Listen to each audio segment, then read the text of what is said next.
He soaked a bathtub full of airplane models in water, then very carefully used tweezers to peel off the logos from the models and stuck them onto forged checks. Excuse me. I'm sure you hear this all the time, but you have the most beautiful eyes I have ever seen. With his charming words and handsome appearance, he successfully scammed his first sum of money. But for Frank, this was far from enough. He went on to produce numerous fake checks, swindling over $4 million.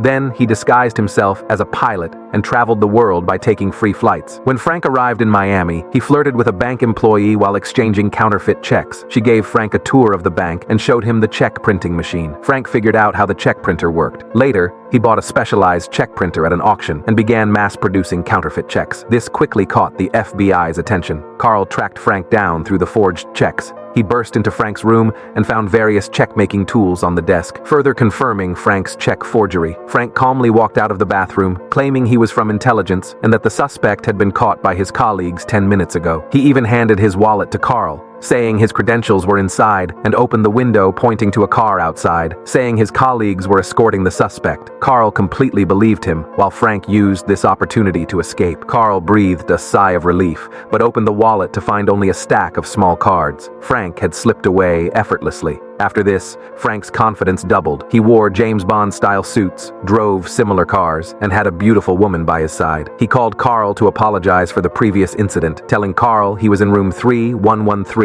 of a hotel. Carl had been fooled before, and naturally didn't believe his words, so he changed the subject, striking at Frank's weakness by asking if he was lonely. Frank immediately hung up the phone and left the room, and the door indeed showed room number 3113. By chance, Carl discovered that Frank's frequently used alias was actually the Flash's real name, Barry Allen. Following this lead, he quickly confirmed Frank was a teenager from New York. After confirming Frank's identity, Carl was shocked to discover this master con artist was only 17 years old. Meanwhile, on the other side of the world, Frank was completely unaware of this. At this point, tired of his pilot identity, Frank decided to assume a new one.